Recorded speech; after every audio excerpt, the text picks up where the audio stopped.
Hello everyone, and welcome to this history rerun on the 1916 Rising. Ireland had been under British rule since the 12th century. In that time, England had caused several events that stimulated Irish resentment, such as the penal laws and the Irish famine. This caused several uprisings to take place. After the 1798 rebellion, Parliament was taken away from Ireland for their repeated attempts to attain freedom in the Act of Union 1801. This didn't deter the people, as between 1800 and 1900 there were 8 more uprisings, showing how the Irish people wanted to be free. In 1905, Arthur Griffith set up the political party Sinn Féin, with the strong view of having Irish members of Parliament set up an Irish Parliament in Dublin and not go to London. Home Rule gained an immense amount of support in the majority of Ireland during the 1910s, but was very opposed in Ulster, leading to the formation of the Ulster Volunteer Force and the Irish Volunteers. The Dublin Lockout 1913 caused a socialist leader named James Connolly to come to prominence when he formed the Irish Citizens' Army in 1914 to protect workers. A far more secret organisation was in play at this time as well. The Irish Republican Brotherhood looked to attain complete freedom from England by any means necessary. Cumann na mBan were the women's auxiliary of the Irish Volunteers and were integral to the Rising, providing aid, communications and logistic support. In 1914, just as a Home Rule bill was going to be passed, a Dutch Archduke was shot, kicking off a conflict that grew into the First World War. This forced England to postpone Home Rule until after the war had finished. This caused a split in the Irish Volunteers, with some leaving to fight in the war and come back as fully trained soldiers for Ireland. Others believed that it was the perfect time to fight back against England while they were distracted in mainland Europe, famously summarised as England's difficulty is Ireland's opportunity. The Irish Volunteers were left with 13,500 members after the split.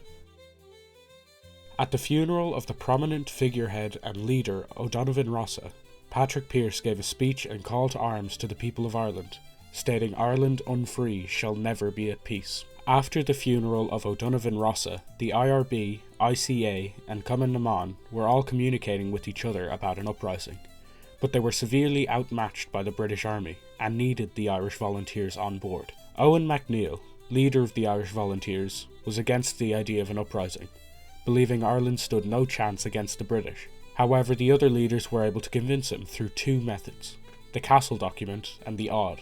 Sir Roger Casement attempted to secure arms for the uprising. To do this, he secured German support and arranged for weapons to be brought to Ireland. The Odd, or the SS Lebo, was a ship that left Germany on the 9th of April 1916, carrying an estimated 10 machine guns, 20,000 Mosin-Nagant rifles, around 1 million rounds of ammunition and a quantity of explosives. But, on the 20th of April, because of a communications mix-up, it could not land in Fennet, County Kerry as planned.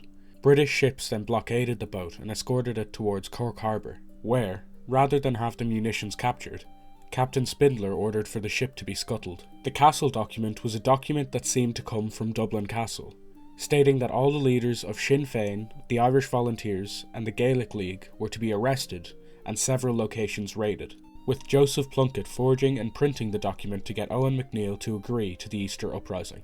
This convinced Owen MacNeill that they needed to take action fast to stop the unlawful arrest of so many people. This is highly disputed, with those close to Plunkett swearing that the document was real. Owen MacNeill, however, on the 20th of April, convinced it was a fake, dispatched messengers and put ads in the Irish Independent, ordering the Irish Volunteers to not take part in the Easter parades.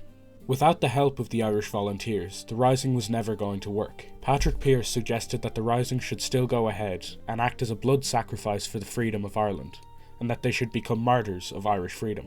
They decided to go with this plan and rescheduled the Rising to April 24th, Easter Monday. The sudden change in plans made it difficult to alert the rest of the country, making the Rising mainly Dublin-based. In Dublin, a total of 1,400 turned up for the Rising, including ICA, IRB, Cumann na mBan and a few Irish Volunteers. The Proclamation of Ireland was printed and signed by Sean McDiarmid, Patrick Pearse, James Connolly, Thomas Clarke, Thomas MacDonagh, Eamon Kent and Joseph Plunkett. Irish Volunteers and ICA gathered at Liberty Hall and marched on Sackville Street, heading to the GPO. After it was captured, Pearse stood out in front and read the Proclamation of Ireland, Many civilians did not know what was happening, and were annoyed that after so many years, their promise of home rule was being threatened. Battalions were sent to several buildings, including the GPO, Four Courts, Boland's Mill, and St. Stephen's Green. The first shot of the rebellion was fired when attempting to take Dublin Castle. The unarmed Constable O'Brien was killed outside. The gates were closed and the volunteers fell back to City Hall, despite Dublin Castle having little to no defence.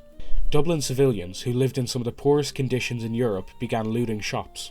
Martial law was declared and Brigadier General William Lowe was put in charge of the forces in Dublin. 1,000 British troops held Trinity College, where they set up artillery. This meant the rebels had nothing to shoot at and were sitting ducks in their defensive positions. Francis Sheehy Skeffington, a pacifist trying to stop looters, was arrested and executed the next morning for no apparent reason. British forces that landed in Kingstown Harbour had made their way into Dublin, being cheered on by civilians. Arriving at the Grand Canal, they faced Eamon de Valera and Boland's Mill, and his rebels at Mount Street Bridge. The British marched endlessly into the line of fire until the rebels ran out of ammo. The gunboat Helga came up the Liffey and demolished Liberty Hall and advanced towards GPO. James Connolly was hit in the leg by a ricocheting bullet, and he could not walk for the rest of the rising, still shouting orders from his stretcher.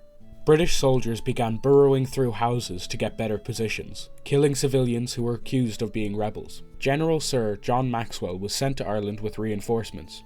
The soldier count in Dublin was now 16,000. Sackville Street was engulfed in flames from the shelling, forcing Pearse to call a retreat to the Williams and Woods factory on King's End Street. But they only got to Moore Street when they were trapped. The O'Rahilly was shot dead in the retreat, the only rising leader to be killed during the fighting. Dublin had seen more destruction than any city in Europe since the Napoleonic Wars. There were many civilian casualties, so Pearse and Connolly decided it was time to surrender. Nurse Elizabeth O'Farrell was sent with a white flag, and she accompanied Pearse to the formal surrender to General Lowe. The rest of the Irish battalions slowly surrender. Members of Cumann na mBan had to insist on being arrested with their rebel brothers. The last of the rebels surrender, with Eamon de Valera being the last in Bowman's Mill. The court-martial would take place under General Blackadder, and under the orders of General Maxwell, sentenced the leaders to immediate execution to make an example out of them. The executions began on May 3rd and ended on the 12th. Pearse was killed on the first day, with Connolly on the last. Eamon de Valera and Constance Markovich avoided execution, de Valera because he was born in America, and Markovich because she was a woman. As the executions went on, the public began to see the leaders as martyrs, having died for Irish freedom. Prime Minister H. Asquith called a stop to the executions on the 12th, as he recognised the leaders were becoming martyrs. Thomas Kent, a volunteer officer in Cork who stayed at home for the rising, was executed on the 9th. Roger Casement, who brought the guns from Germany, was imprisoned and eventually executed for treason on the 3rd of August. In total, 466 people died.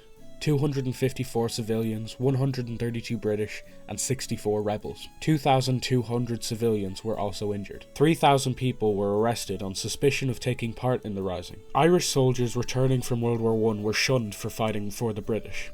It was a new Ireland now, with one looking for change.